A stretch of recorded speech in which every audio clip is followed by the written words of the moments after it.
ಓಂ ಆಕಾಶನಾಮ ವಿಘ್ನೇಶಃ ವಾಯುಶ್ಚಾಕಾಶಕಸ್ಮೃತಃ ಆಕಾಶ ಇತಿ ಲಕ್ಷ್ಮೀಶ್ಚ ತಥಾಕಾಶೋ ಹರಿಸ್ವಯಂ.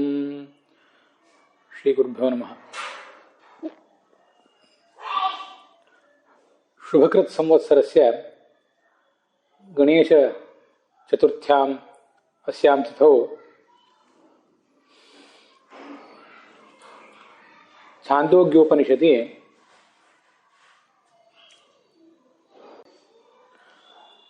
ಆಕಾಶನಾಮ್ನಾ ಆಕಾಶಃ ಇತಿ ನಾಮ್ನಾ ಸಂಕೀರ್ತಿತಾನ್ ಗಣೇಶ ಮುಖ್ಯಪ್ರಾಣ ಲಕ್ಷ್ಮೀ ನಾರಾಯಣಾನ್ ತೇನೈವ ಆಕಾಶನಾಮ್ನಾ ಸಂಕೀರ್ತ್ಯ ತಾನ್ ಸರ್ವಾನ್ ಅಸ್ಮಾಕಂ ಸರ್ವೇಷಾಂ ಜೀವಿತೆ ಶ್ರವಣ ಮನನ ಧ್ಯಾನಾರ್ಥಂ ಅವಕಾಶಂ ದತ್ತ ಇತಿ ಸಂಪ್ರಾರ್ಥ್ಯ ಆಶ್ವಮೇಧಿಕ ಪರ್ವಾನಂತರಂ ಆಶ್ರಮವಾಸಿಕ ಪರ್ವ ಯತ್ ಗತೆ ದಿನೆ ಪ್ರಾರಭ್ಯತ ತಸ್ಯ ದ್ವಿತೀಯಂ ಭಾಗಂ ಸರ್ವೇ ವಯಂ ಶೃಣವಾಮ ತಾವತ್. ತತ್ರ ತೃತೀಯೇ ಚತುರ್ಥೇ ವಾ ಅಧ್ಯಾಯೇ ನ್ಯೂನಾನ್ಯೂನಂ 17 ಶ್ಲೋಕಾಃ. ಮೂರನೇ ಅಥವಾ ನಾಲ್ಕನೇ ಅಧ್ಯಾಯದಲ್ಲಿ 17 ಶ್ಲೋಕಗಳು ಸಮಾಪ್ತ ಆಗಿವೆ.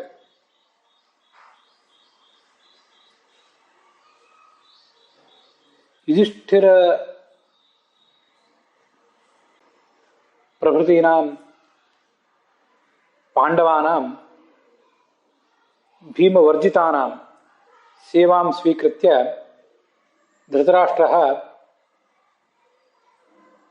ಹಸ್ತಿನಾವತ್ಯಾಂ ಸುಖಮುವಾಸ. ಪರಂತು ನಿರ್ವೇದಂ ವೈರಾಗ್ಯಂ ನೈವ ಪ್ರಪೇದೆ. ಭೀಮಂ ಚ ನಿತರಾಂ ದಿದ್ವೇಷ ತೇನೈವ ಹತಾನ್ ಸ್ವಪುತ್ರಾನ್ ಸ್ಮಾರಂ ಸ್ಮಾರಂ. ಭೀಷ್ಮೋಪಿ ವಿಮನಾಃ ಏವ ತಂ ಧೃತರಾಷ್ಟ್ರಂ ಶಿಶೇವೆ. ಅಂತತಶ್ಚ ತಸ್ಮಿನ್ ಧೃತರಾಷ್ಟ್ರೇ ಅಪರೇ ವಯಸಿ ಗತೆ ವೈರಾಗ್ಯಂ ಉತ್ಪಾದಯಿತುಂ ಸ್ವಾತ್ಮನಿ ಭೀಮೇ ಚ ದ್ವೇಷಂ ಅಪನೇತುಂ ಏವಂ ಕಠೋರಾಣಿ ವಚನಾನಿ ಉವಾಚ. ಮಮೈವ ಏತಯೋಃ ಪರಿಘೋಪಮಯೋಃ ಬಾಹೋರ್ಮಧ್ಯೆ ಲಗ್ನಾಃ ಅಂಧಸ್ಯ ಅಸ್ಯ ಧೃತರಾಷ್ಟ್ರಸ್ಯ ನೃಪತೇಃ ಪುತ್ರಾಃ ವ್ಯಾಪಾದ್ಯಂತ ಇತಿ.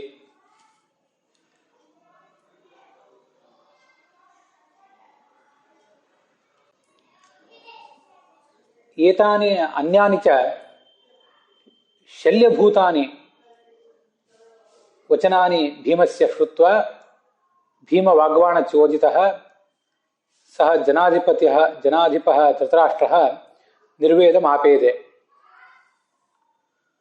ಗಾಂಧಾರಿ ಚ ಸರ್ವಧರ್ಮಜ್ಞ ತಾನಿ ಅಲೀಕಾನಿ ವಚನಾನಿ ಶುಶ್ರುವೆ.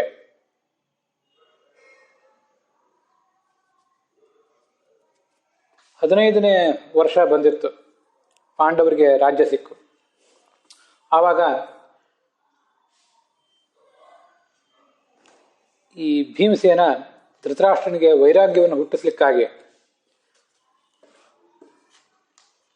ಅವನಿನ್ನು ಕಾಡಿಗೆ ಹೋಗಿ ತಪಸ್ಸು ಮಾಡಬೇಕು, ಅದು ಆತನ ಹಿತಕ್ಕೆ ಪೂರಕ ಅಂತ ಆಲೋಚನೆ ಮಾಡಿ ಅವನಿಗೆ ಕಠೋರವಾದಂಥ ಮಾತುಗಳನ್ನು ಆಡ್ತಾ ಇದ್ದ. ಒಂದು ಬಾರಿ ನನ್ನ ಬಾಹುಗಳಿಗೆ ಸಿಕ್ಕು ಈ ಕುರುಡ ರಾಜನ 100 ಜನ ಮಕ್ಕಳು ಯುದ್ಧದಲ್ಲಿ ಧರಾಶಾಯಿಗಳಾದರು ಅಂತ ನಕುಲ ಸಹದೇವರ ಎದುರಿಗೆ ಹೇಳಿದ. ಧರ್ಮರಾಜ, ಅರ್ಜುನ, ಕುಂತಿ ಇವರ್ಯಾರಿಗೂ ಕೂಡ ಈ ವಿಷಯ ಗೊತ್ತಿರಲಿಲ್ಲ. ಇದಕ್ಕೆ ಸಂಬಂಧಪಟ್ಟಂತೆ ಭಾಗವತವು ಕೂಡ ಏನು ಹೇಳ್ತದೆ ಅಂತ ಅನ್ನೋದನ್ನು ನೋಡಿ ಮುಂದಿನ ಇವತ್ತಿನ ಭಾಗವನ್ನ ನೋಡೋಣ.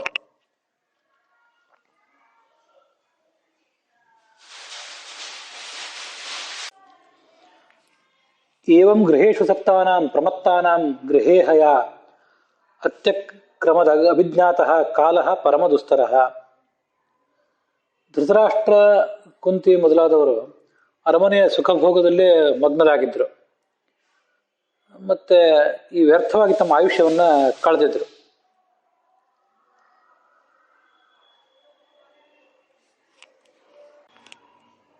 ವಿದುರ ತದ ಅಭಿಪ್ರೇತ್ಯ ಧೃತರಾಷ್ಟ್ರಮ ಅಭಾಷಿತ. ವಿದುರನಿಗೆ ಅದೆಲ್ಲ ಗೊತ್ತಾಯ್ತಂತೆ.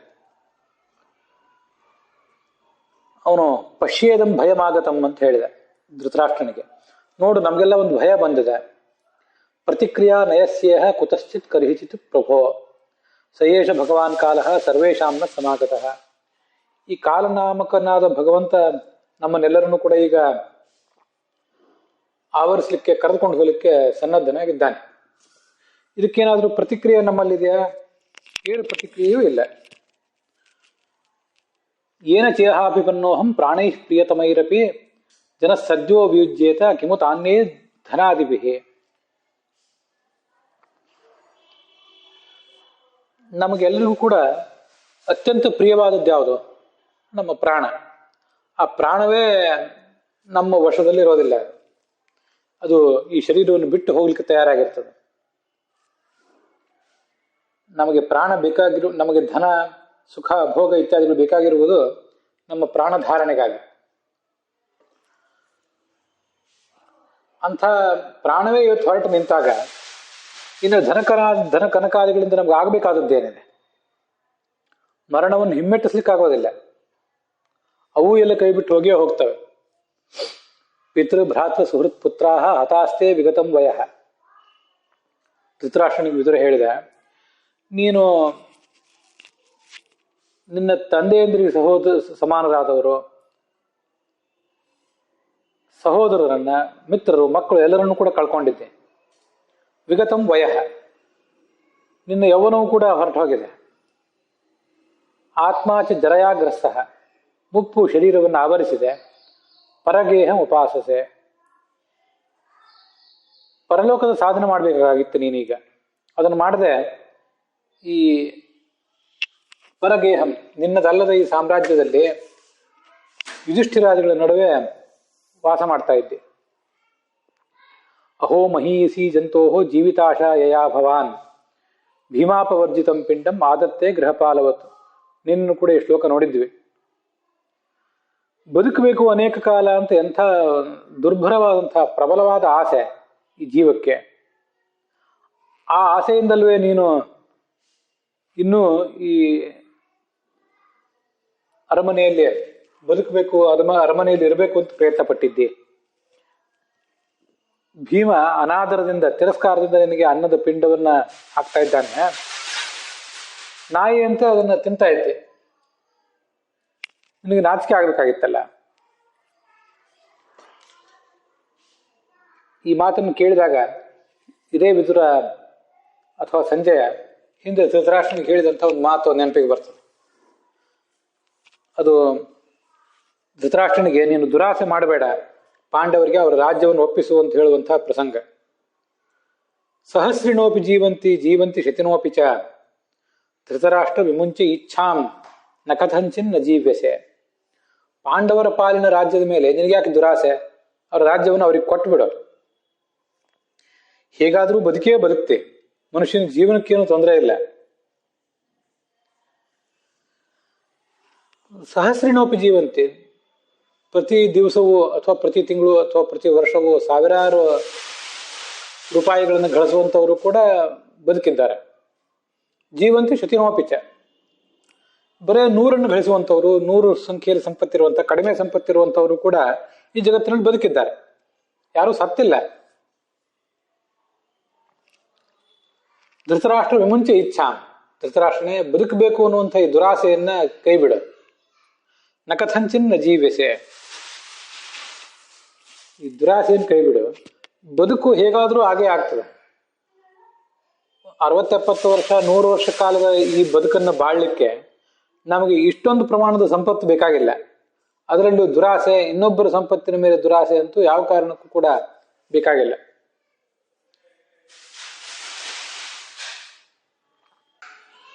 ಅಂತ ಅಲ್ಲಿ ಧೃತರಾಷ್ಟ್ರನಿಗೆ ಅವರು ಉಪದೇಶ ಮಾಡಿದ್ರು. ಭಾಗವತದಲ್ಲಿ ಮತ್ತೊಂದು ಕಡೆ ಬರ್ತದೆ, ಗೃಹಪಾಲ ಅಂತ, ಮನೆ ಕಾಯುವ ನಾಯಿ ಅಂತ ಬಂತಲ್ಲ, ಆಗ ನನಗೆ ಆ ಶ್ಲೋಕ ನೆನಪಿಗೆ ಬರ್ತದೆ. ಔಪಸ್ಥ್ಯ ಜೈಹ್ಯ ಕಾರ್ಪಣ್ಯಾತ್ ಗೃಹಪಾಲಾಯತೆ ಜನಃ ಅಂತ.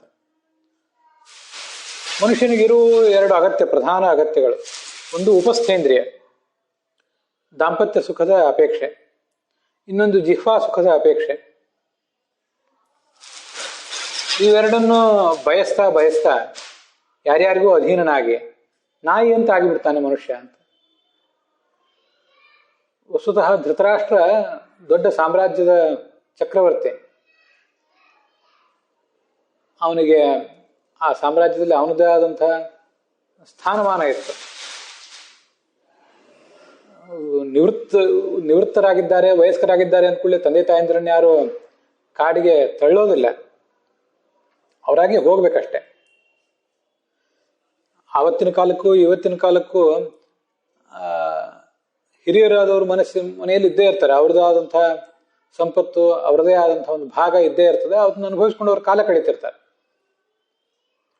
ಆದ್ರೆ ಧೃತರಾಷ್ಟ್ರನ ಸ್ಥಿತಿ ಹೇಗಿತ್ತಂದ್ರೆ, ಅವನು ಗಂಧರ್ವ ಲೋಕಕ್ಕೆ, ತನ್ನ ಗಂಧರ್ವ ರೂಪಕ್ಕೆ ಹೋಗಿ ಸೇರ್ಬೇಕಾದ್ರೆ ಗಾಢವಾದಂಥ ತಪಸ್ಸನ್ನು ಮಾಡಿಯೇ ಹೋಗ್ಬೇಕಾಗಿತ್ತು. ಅದನ್ನು ಕಳೆದ ದಿವಸ ನಾವು ತಾತ್ಪರ್ಯ ನಿರ್ಣಯದಲ್ಲಿ ನೋಡಿದ್ದೇವೆ. ಆದ್ರಿಂದ ಅವನು ಹೀಗೆ ಅರಮನೆಯಲ್ಲಿ ಕೂತ್ಕೊಂಡು ಮತ್ತಷ್ಟು ಸುಖವಾಗಿ ಅವನು ಇರಬಾರ್ದಿತ್ತು. ಅದಕ್ಕಾಗಿ ಈ ಥರದ ಮಾತುಗಳನ್ನೆಲ್ಲ ಆ ವಿದುರ ಆಡ್ತಾ ಇದ್ದಾನೆ.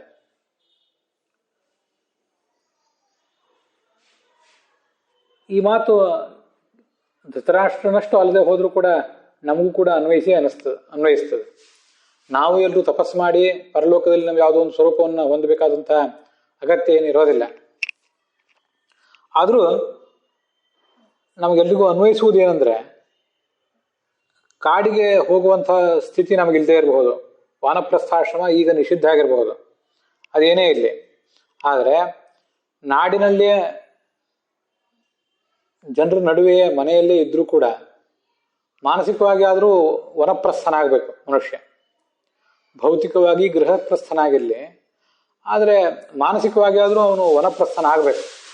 ಹಾಗಾಗಿದ್ದಾದ್ರೆ ಅವನು ಈ ದೈನ್ಯದಿಂದ ಬದುಕುವಂಥ ಒಂದು ಪರಿಸ್ಥಿತಿಯನ್ನು ತಪ್ಪಿಸ್ಕೋತಾನೆ.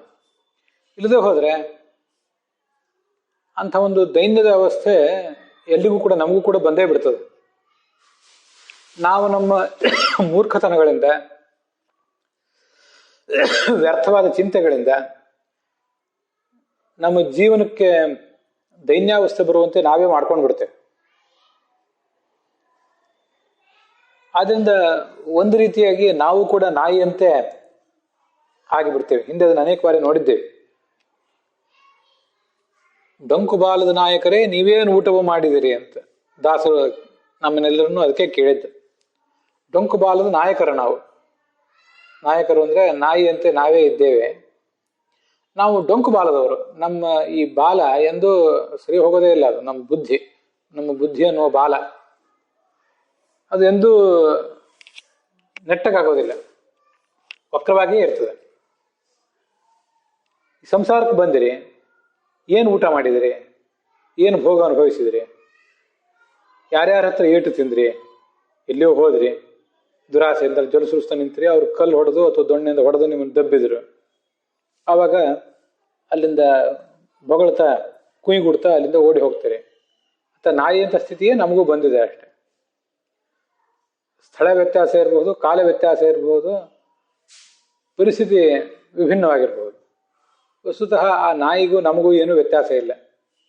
ಧೃತರಾಷ್ಟ್ರನಿಗೆ ನಾಯಿ ಅಂತ ವಿದುರ ಹೇಳಬೇಕಾದ್ರೆ ನಾವ್ಯಾವ ಮಟ್ಟದ ಹುಚ್ಚು ನಾಯಿಗಳು, ನಾವ್ಯಾವ ಮಟ್ಟದ ಕಜ್ಜಿ ನಾಯಿಗಳು ಅಂತ ಅನ್ನೋದನ್ನ ಒಂದ್ಸರಿ ನಮ್ಮನ್ನು ನಾವೇ ಕೇಳ್ಕೋಬೇಕು. ಪಾಂಡವರಿಗೆ ಬೆಂಕಿ ಇಟ್ಟು ವಿಷ ಉಣಿಸಿದೆ, ಅವರ ಹೆಂಡತಿಯ ಮಾನ ಕಳಲಿಕ್ಕೆ ಪ್ರಯತ್ನ ಪಟ್ಟೆ. ದಾರಾಶ್ಚ ದೂಷಿತಾಹ, ಈಗ ಅವರ ಅನ್ನದಿಂದಲೇ ಬದುಕಿರಬೇಕು ಅಂತ ಹೊರಟಿದ್ದೆ. ಯೇಷಾಂ ತದನ್ನೈಹಿ ಅಸುಭಿಕ್ಕಿಯತ, ಇದಕ್ಕಿಂತ ಸಾಯುವುದು ಯೋಗ್ಯ ಅಲ್ವಾ? ತಸ್ಯಾಪಿ ತವ ದೇಹೋಯಂ ಕೃಪಣಸ್ಯ ಜಿಜೀವಿಷೋ ಪರೈತ್ಯನಿಚ್ಛತೋ ಜೀರ್ಣ ಜರಯ ವಾಸಸೀವ. ಇಷ್ಟು ಲಜ್ಜೆಗೆಟ್ಟು ಬಾಳಿಯಾದರೂ ಶಾಶ್ವತವಾಗಿ ಏನಾದ್ರೂ ಬದುಕೋನಿದ್ಯಾ? ಏನಾದ್ರೂ ಆಗ್ಲಿ ಬದುಕಿ ಬಿಡ್ತೇನೆ, ಯಾರ ಏನಾದ್ರೂ ಚೀತು ಅಂದ್ರೂ ತೊಂದರೆ ಇಲ್ಲ, ಬದುಕಿ ಬಿಡ್ತೇನೆ ಅಂತ ಆಲೋಚನೆ ಮಾಡುವುದಿದೆಯಲ್ಲ, ಹಾಗೆ ಅಂತಹ ಭಂಡತನವನ್ನು ತೋರಿಸಿದ್ರು ಕೂಡ ಶಾಶ್ವತವಾಗಿ ಬದುಕುವಂತಿದ್ರೆ ಬದುಕಬಹುದು. ಒಂದು ದಿವಸ ಈ ಮುದಿಯಾದಂಥ ಶರೀರ ಹೋಗ್ಲೇಬೇಕಲ್ಲ, ಕಳಚಿ ಬಿದ್ದೇ ಬೀಳ್ಬೇಕದ.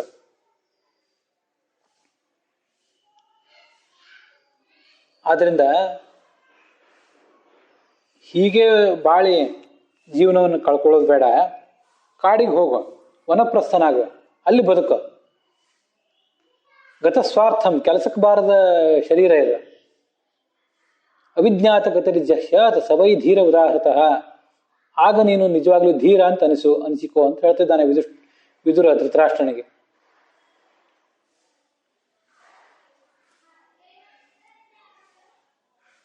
ಮನಸ್ಸನ್ನು ನಿಗ್ರಹಿಸಿಕೋ, ಭಗವಂತನನ್ನು ಧ್ಯಾನಿಸು. ಹೃದಯ ಕೃತ್ವ ಹರಿಂ ಗೇಹಾತ್ ಪ್ರವೃಜೇತ್ಸ ನರೋತ್ತಮ, ಅಂಥವನು ನರೋತ್ತಮ, ಪುರುಷ ಶ್ರೇಷ್ಠ ಅಂತ ಕರೆಸ್ಕೋತಾನೆ.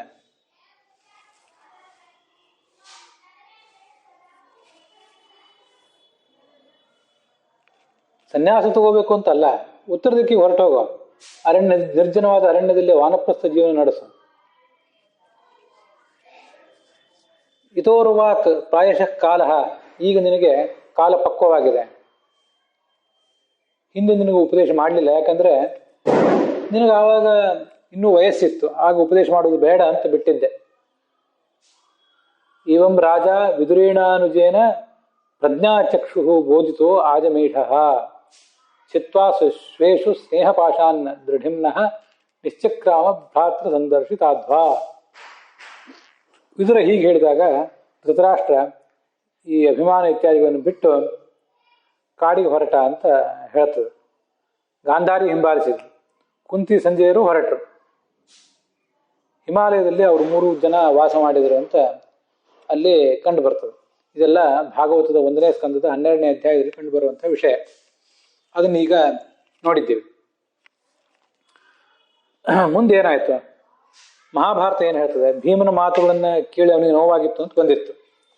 ಅದಾದ್ಮೇಲೆ ಅವನು ತನಗೆ ಆಪ್ತರಾದವರೆಲ್ಲರನ್ನು ಕೂಡ ಕರೆಸಿದ್ದಂತೆ.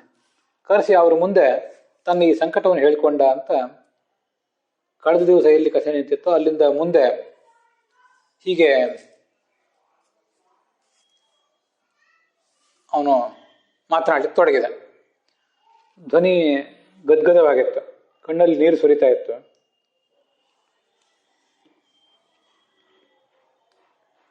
ಬಾಷ್ಪ ಸಂದಿಗ್ಧ ಮತ್ಯರ್ಥಂ ಇದಮಾಹ ವಚೋ ಭೃಶಂ. ಮುಂದೆ ಕೆಲವು ಕಡೆ 5ನೇ ಅಧ್ಯಾಯ, ಕೆಲವು ಕಡೆ 6ನೇ ಅಧ್ಯಾಯ. ಏನ್ ಹೇಳಿದ?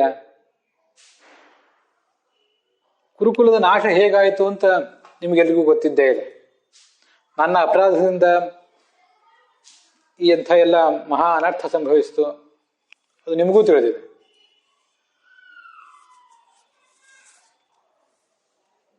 ಈ ನನ್ನ ಮಗ ದುರ್ಯೋಧನನನ್ನ ನಾನು ದುರಭಿಮಾನದಿಂದ ಕೌರವ ಸಾಮ್ರಾಜ್ಯದ ಅಧಿಪತಿಯನ್ನಾಗಿ ಮಾಡಿದೆ. ಕೃಷ್ಣ ದೂತನಾಗಿ ಬಂದು ಏನೊಂದು ಮಾತನ್ನು ನಮ್ಗೆಲ್ರಿಗೂ ಹೇಳಿದ. ಆ ಮಾತನ್ನು ನಾನು ಕೇಳಲಿಲ್ಲ. ಗಾಂಧಾರಿ ಹೇಳಿದ್ದು, ಸಂಜಯ್ ಹೇಳಿದ, ಅದ್ಯಾವುದನ್ನು ಕೂಡ ನಾನು ಕೇಳಲಿಲ್ಲ.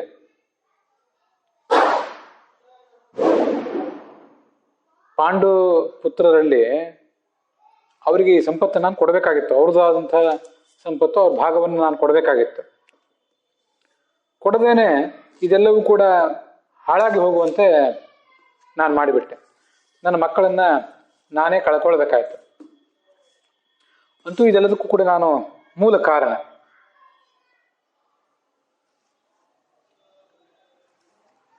ಅಂಥ ಒಂದು ಮುಳ್ಳಿನಂಥ ಸಂಗತಿ, ಅಪರಾಧಕ್ಕೆ ಈ ಎಲ್ಲ ಅನರ್ಥಕ್ಕೆ ನಾನು ಕಾರಣ ಅಂತ ಅನ್ನುವ ಸಂಗತಿ, ಅದನ್ನು ನಾನು ಇನ್ನೂ ಮನಸ್ಸಲ್ಲಿ ಇಟ್ಕೊಂಡಿದ್ದೇನೆ. ಈಗ 15ನೇ ವರ್ಷ ಬಂದಿದೆ, ಯುದ್ಧ ಮುಗಿದ ಬಳಿಕ ನನ್ನ ಅಪರಾಧಗಳನ್ನು ನಾನು ಮನವರಿಕೆ ಮಾಡಿಕೊಂಡಿದ್ದೇನೆ. ಈಗ ನಾನು ಕೆಲವು ನಿಯಮಗಳನ್ನು ಪಾಲಿಸ್ತಾ ಇದ್ದೇನೆ. 4ನೇ ಹೊತ್ತು ಅಂದರೆ 2 ದಿನಗಳಿಗೊಮ್ಮೆ ನಾನು ಊಟ ಮಾಡ್ತಿದ್ದೇನೆ. ಕೆಲವು ಬಾರಿ 8ನೇ ಹೊತ್ತು ಅಂದರೆ 4 ದಿನಗಳಿಗೊಮ್ಮೆ ಹಸಿವಿನ ಸಂಕಟ ಆಗಬಾರದು ಅಂತ ಅಲ್ಪಾಹಾರ ತಗೋತಾ ಇದ್ದೇನೆ. ಇದು ಗಾಂಧಾರಿಗೆ ಒಬ್ಳಿಗೆ ಗೊತ್ತಿದೆ. ಆದರೆ ಉಳಿದವರೆಲ್ಲರೂ ಕೂಡ ಸೇವಕರು ಮೊದಲಾದವರಿಗೆ ಇದೇನು ಗೊತ್ತಾಗ್ತಿಲ್ಲ.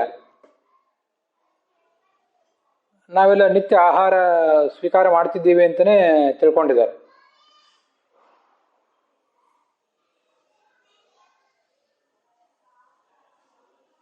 ಯುಧಿಷ್ಠಿರನಿಗೂ ಗೊತ್ತಿಲ್ಲ. ನಾನು ಮತ್ತು ಗಾಂಧಾರಿ ಅವರು ಭೂಮಿ ಮೇಲೆ ದರ್ಭದ ಮೇಲೆ ಮಲಗ್ತಾ ಇದ್ದೇವೆ.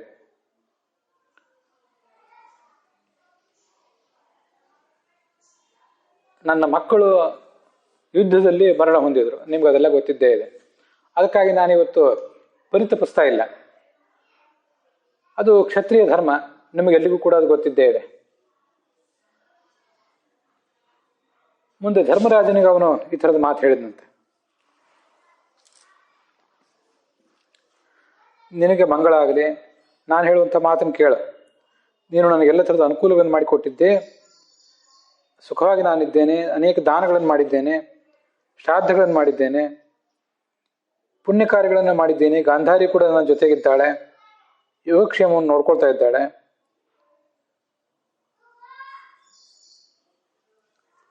ಯುದ್ಧರಂಗದಲ್ಲಿ ನನ್ನ ಮಕ್ಕಳು ಮರಣ ಹೊಂದಿದ್ರು, ಪುಣ್ಯ ಲೋಕಕ್ಕೆ ಅವರು ಹೋಗಿದ್ದಾರೆ. ಆದ್ರೆ ಈಗ ನಾನು ಮತ್ತು ಗಾಂಧಾರಿ ಒಂದು ತಪಸ್ಸನ್ನು ಮಾಡಬೇಕಾಗಿದೆ. ಇದಕ್ಕೆ ನೀನು ಸಮ್ಮತಿಸಬೇಕು. ನೀನು ದೊಡ್ಡ ಶಸ್ತ್ರಧಾರಿ, ಧರ್ಮದ ಬಗ್ಗೆ ಆಸಕ್ತಿ ಇದ್ದವನು, ಪ್ರಜೆಗಳನ್ನು ದಂಡಧರನಾಗಿ ಪಾಲಿಸುವಂಥವನು. ನಾನು ಮತ್ತು ಗಾಂಧಾರಿ ಕಾಡಿಗೆ ಹೋಗಬೇಕು ಅಂತ ಬಯಸ್ತೀವಿ. ನಮ್ಮ ಕುಲದಲ್ಲಿ ಎಲ್ಲರೂ ಕೂಡ ಇಂಥದೇ ಸಂಪ್ರದಾಯ ಇಟ್ಕೊಂಡು ಬಂದಿದ್ರು. ಮತ್ತೆ ನಾವು ಅಲ್ಲೇನೊಂದು ಪುಣ್ಯ ಕಾರ್ಯ ಮಾಡ್ತೇವೆ, ಆ ಪುಣ್ಯ ಕಾರ್ಯದ ಫಲ ನಿಮಗೂ ಕೂಡ ತಲುಪ್ತದೆ. ತವಾಶಿಷ ಪ್ರಯುಂಜಾನ ಭವಿಷ್ಯಾಮಿ ವನೇಚರ, ಅಲ್ಲಿಂದಲೇ ನಿನಗೆ ಆಶೀರ್ವಾದ ಮಾಡ್ತಿರ್ತೇನೆ.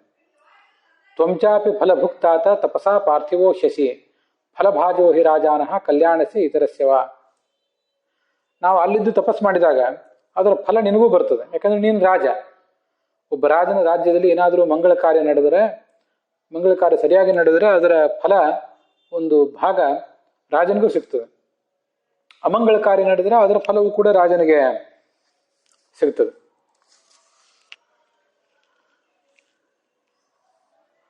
ಮುಂದೆ ಈ ಯುಧಿಷ್ಠಿರ ಹೀಗೆ ಮಾತಾಡ್ಲಿಕ್ಕೆ ಶುರು ಮಾಡಿದಂತೆ, ಈ ಮಾತೆಲ್ಲ ಕೇಳಿ, ನೀನು ಈ ಥರ ನಮ್ಮ ಅರಮನೆಯಲ್ಲಿ ಇದ್ದೂ ಕೂಡ ದುಃಖ ಪಟ್ರೆ ನನಗೆ ರಾಜ್ಯ ಆಳಿ ಏನಾಗಬೇಕಾಗಿದೆ? ರಾಜ್ಯವನ್ನು ಆಳಿ ನಾನು ಏನು ವೈಭವದಿಂದ ಬದುಕಬೇಕಾಗಿದೆ? ದುಃಖದಿಂದ ಜೀವನ ನಡೆಸ್ತಾ ಇದ್ದಿ, ಉಪವಾಸದಿಂದ ಕೃಷ್ಣನಾಗಿದ್ದಿ, ಆಹಾರದ ನಿಯಮ ಅನುಸರಿಸಿ ಮಾಡ್ತಿದ್ದಿ ಅಂತ ಅನ್ನೋದನ್ನ ನಾನು ನನ್ನ ಸಹೋದರರು ಗಮನಿಸಲಿಲ್ಲ. ನೀನು ನನಗೆ ಮೋಸ ಮಾಡಿದೆ.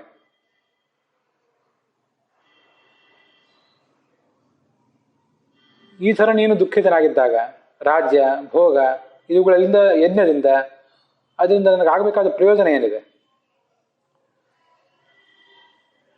ನಿನ್ನ ದುಃಖದಿಂದ ನನಗೂ ನಮ್ಮ ಈ ಸಾಮ್ರಾಜ್ಯಕ್ಕೂ ಎಲ್ಲಿಗೂ ಕೂಡ ಬಹಳ ನೋವಾಗಿದೆ.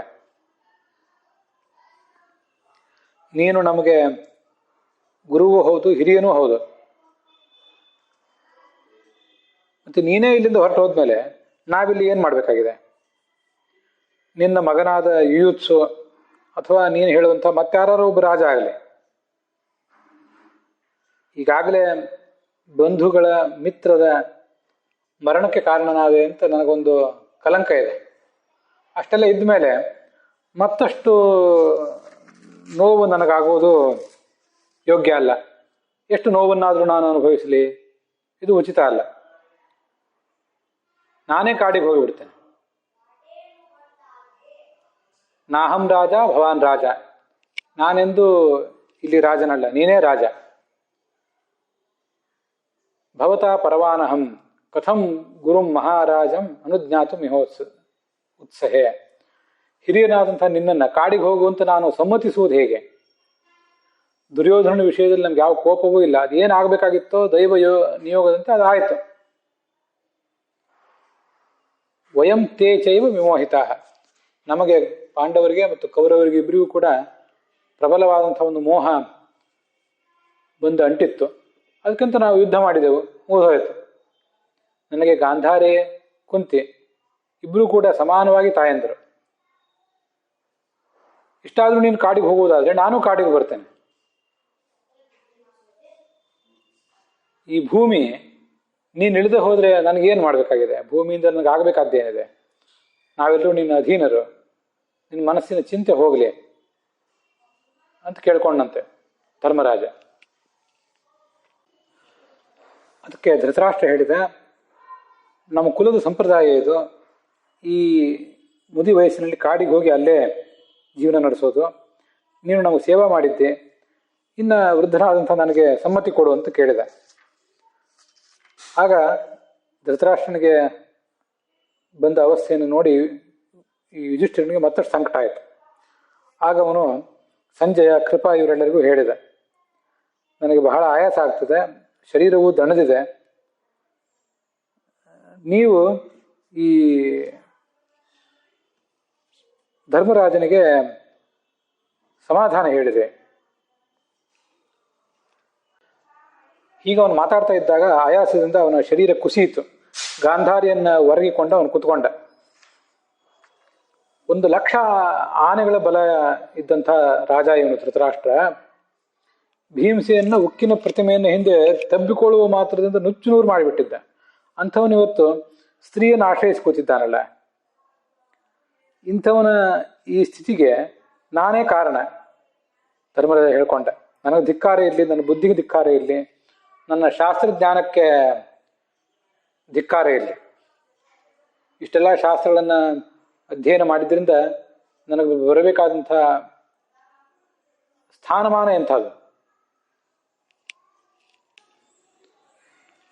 ಧಿಗಸ್ತು ಮಾಂ ಅಧರ್ಮಜ್ಞಂ ದಿಗ್ ಬುದ್ಧಿಂ ದಿಗ್ ಬಹುಶ್ರುತಂ ಯತ್ಕೃತೆ ಪೃಥ್ವೀಪಾಲ ಶೇತೆ ಅಯಂ ಅಥತೋಚಿತ. ಈ ರಾಜ ಮತ್ತು ಧೃತರಾಷ್ಟ್ರ, ಗಾಂಧಾರಿ ಇವರು ಉಪವಾಸ ಮಾಡ್ತಾ ಇರೋದಾದ್ರೆ ನಾನು ಉಪವಾಸ ಇರ್ತೇನೆ ಅಂಥೇಳಿ ಅವನು ಕೈಯಲ್ಲಿ ನೀರು ತಗೊಂಡು ಧೃತರಾಷ್ಟ್ರನ ಎದೆ, ಮುಖ ಇತ್ಯಾದಿನೆಲ್ಲ ಸವರಿದ್ನಂತೆ.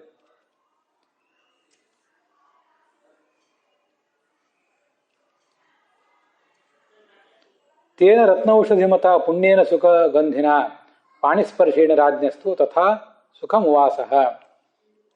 ಆ ನೀರಿನಲ್ಲಿ ಔಷಧಗಳ ಸುಗಂಧ ಇತ್ಯಾದಿ ಇತ್ತು. ಅದೆಲ್ಲ ಆ ಧೃತರಾಷ್ಟ್ರನನ್ನ ಮತ್ತೆ ಎಬ್ಬಿಸಿತು. ಅವನು ಯುಧಿಷ್ಠಿರನಿಗೆ ಹೇಳಿದ, ನಿನ್ನ ಕೈಯಿಂದ ಮತ್ತೆ ನನ್ನನ್ನು ಮುಟ್ತಾ ಇರೋ, ನಿನ್ನ ಸ್ಪರ್ಶದಿಂದ ನಾನು ಮತ್ತೆ ಚೈತನ್ಯ ಪಡ್ಕೊಂಡಿದ್ದೇನೆ. ನಾನು ನಿನ್ನನ್ನು ಮುಟ್ಟಬೇಕು ಅಂತ ಅಪೇಕ್ಷೆ ಪಡ್ತೇನೆ. ನಾನು 2-4 ದಿವಸಗಳಿಂದ ಊಟ ಮಾಡಿಲ್ಲ, ಬಹಳ ಆಯಾಸ ಆಗಿದೆ. ಅರಣ್ಯಕ್ಕೆ ಹೋಗಬೇಕು ಅಂತ ನಾನು ತೀರ್ಮಾನ ಮಾಡಿದ್ದೇನೆ, ನಿನ್ನ ಅನುಮತಿಯನ್ನು ಕೇಳಿದ್ದೇನೆ. ಅದಕ್ಕೆ ನಿನ್ನ ಜೊತೆ ಬಹಳ ಮಾತಾಡಿದೆ. ಅದರಿಂದಾಗಿ ನನಗೆ ಬಹಳ ದಣಿವಾಗಿದೆ. ಹಾಗೆ ಧೃತರಾಷ್ಟ್ರ ಹೇಳಿದ್ಮೇಲೆ ಯುಧಿಷ್ಠಿರ ಅವನನ್ನು ಮುಟ್ಟಿದ. ಅವನಿಗೆ ಚೈತನ್ಯ ಬಂತು. ಇದನ್ನು ನೋಡಿ ವಿದುರ ಮೊದಲಾದವರಿಗೆಲ್ಲ ದುಃಖ ಉಮ್ಮಳಿಸಿ ಬಂತು. ಗಾಂಧಾರಿ ಅವರೆಲ್ಲರಿಗೂ ಕೂಡ ಅಳಬೇಡಿ ಅಂತ ಸಮಾಧಾನ ಹೇಳಿದ್ಲು. ಮುಂದೆ ಧೃತರಾಷ್ಟ್ರ ಮತ್ತೆ ನಾನು ತಪಸ್ಸಿಗೆ ಹೋಗಬೇಕಾಗಿದೆ, ನನಗೆ ಸಮ್ಮತಿ ಕೊಡು ಅಂತ ಕೇಳಿದೆ. ಹೀಗೆ ಅವರೆಲ್ಲ ಮಾತಾಡ್ತಾ ಇದ್ದಾಗ ನಕಾಮಯೇ ನರಶ್ರೇಷ್ಠ ಜೀವಿತಂ ಪೃಥ್ವೀಂ ತಥಾ ಯಥಾ ತವ ಪ್ರಿಯಂ ರಾಜನ್ ಚಿಕೀರ್ಷಾಮಿ ಪರಂತಪ. ನೀನು ಸುಖವಾಗಿರ್ಬೇಕು, ನಮ್ಮ ದೊಡ್ಡಪ್ಪ ನೀನು ಸುಖವಾಗಿರ್ಬೇಕು ಅಂತ ನನ್ನ ಆಸೆ.